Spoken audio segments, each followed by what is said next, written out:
Ever get that feeling when you're driving like you've suddenly left Earth and landed on the moon? You mean when you hit those stretches of road that are just one giant pothole after another? Yeah, I know exactly what you mean. It's like an obstacle course out there. And I swear every time it rains, it gets worse. I hear you. The monsoon season is especially rough on the roads here. So what if I told you there might be a way to fix that using something we all have way too much of? Trash. Trash. Now that's an interesting thought. You trying to say we should fill the potholes with garbage? Not quite, but you're closer than you think. What if I told you that those plastic bottles and bags we throw away could actually be the key to building roads so strong they could handle anything we throw at them? Okay, now that sounds a little like science fiction. How do you turn trash into super roads? Well, that's exactly what we're diving into today. We're talking about a potential revolution in road construction, and at the heart of it is this incredible material called graphene. Graphene. Okay, yeah, I've heard that name thrown around. Isn't that supposed to be some kind of wonder material? Wonder material is right. Some are even calling it the black diamond because of its incredible potential. Black diamond, huh? Okay, you've got my attention. But I gotta admit, I don't really get what makes graphene so special. I think a lot of people feel that way. It can be a bit hard to wrap your head around. So to break it down, we have an expert joining us today. Welcome to the show. Thanks for being here. So maybe we could start with the basics. What exactly is graphene? Well, you know how everything is made of atoms, right? Right, tiny little building blocks. Exactly. Well, graphene is basically a single layer of carbon atoms arranged in this super precise way, like a perfectly organized honeycomb or a sheet of chicken wire, but made out of individual atoms. So it's basically like a super thin sheet of carbon. Exactly. And that super thin structure gives it some pretty wild properties. Like how strong are we talking about? Oh, it's incredibly strong, like Right. 200 times stronger than steel. Wow, okay. That's seriously strong. But here's the thing. It's also super flexible and incredibly lightweight. So it's strong, flexible, and lightweight. What else can this stuff do? On top of all that, it's also an amazing conductor of electricity and heat. So, yeah, it's pretty versatile stuff. Okay, I'm starting to see why they call it a wonder material. So this graphene stuff, how long have we known about it? Well, it was first isolated back in 2004. So it's not exactly a brand new discovery. Right.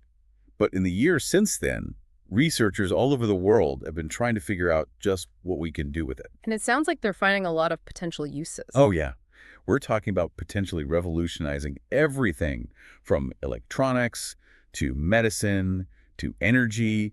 Think faster computer chips, flexible screens, even more effective ways to deliver medicine right where it's needed in the body. Wow, it really does live up to the hype. So where does road construction fit into all of this? That's where the work of a brilliant scientist in Bengaluru, Dr. Manjunath, comes in.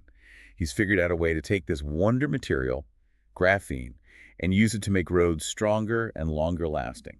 And here's the kicker. He's doing it using something we have a real problem with: plastic waste. It's a pretty amazing idea when you think about it.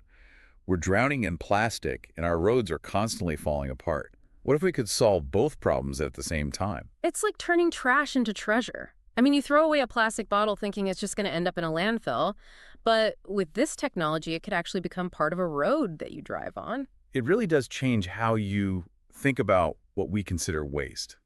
So how does this actually work? How do you turn plastic into road-ready graphene? Well, Dr. Manjunath has developed a way to extract graphene from everyday plastic waste, things like bags, bottles, packaging. And the really cool part is that when you mix this graphene with asphalt, the material we use to build roads, it makes the asphalt much, much stronger. So stronger roads. What does that mean for us drivers? It means a smoother ride, for one thing. No more dodging potholes or swerving to avoid cracks. I like the sound of that already. Anything else? Well, think about it this way. If roads last longer, that means less need for repairs. That saves money, time, and resources. And fewer repairs also means less disruption from construction. And if the roads are in better shape, that also means they're safer. Fewer accidents, less wear and tear on our vehicles. It's a win-win all around. Exactly. Now, one thing that really struck me about this whole thing is the particular problem it could solve here in India. You mentioned the monsoon season earlier. I mean, our roads already take a beating, but when those rains hit... It's like the whole country turns into one giant puddle. Right, and traditional asphalt roads just can't handle that kind of constant moisture. They start to break down, crack, and form potholes. It's a never-ending battle to keep them in decent shape. But if we could build roads with this graphene-enhanced asphalt, roads that could actually withstand those intense monsoon rains, That would be a game changer. It really would. I mean, think about the cost savings alone. The government spends a fortune every year on road repairs. Imagine if we could cut that down significantly. Not to mention the safety benefits, the reduced traffic congestion, the economic boost from having reliable transportation infrastructure. Mm. The potential impact is huge. It's really exciting to think about. And this isn't just some pie-in-the-sky idea. This graphene-enhanced asphalt has actually been tested out in the real world. You're right. They did some trials over in the UK, and the results were really promising. The graphene-enhanced roads held up significantly better under heavy traffic and harsh weather conditions, so we know this technology works. So if the technology is there and we know it works, what's stopping us from rolling this out here in India? Well, like with a lot of these big innovative projects, it often comes down to funding. Ah, the eternal roadblock. Right. Scaling up Dr. Manjunath's work to actually start building these graphene roads across India would take a significant investment from the government. And that always raises the question of priorities, of where public funds should be directed. And it's a valid question. There are always competing demands for resources, and it's important to weigh the potential benefits of different projects. But when you look at the potential long-term benefits of this technology, the cost savings, the improved infrastructure, the environmental advantages, I think there's a strong case to be made for prioritizing this kind of innovation. I agree. And it's not just about roads either. Remember all those other potential uses for graphene we talked about earlier? Yeah, the stuff that sounded like it was straight out of a sci-fi movie. This technology could revolutionize so many different sectors. Let's take energy, for example. Graphene could be used to create batteries that are lighter, more powerful, and charge much faster. That would be a huge deal for electric vehicles. Exactly. And then there's water purification.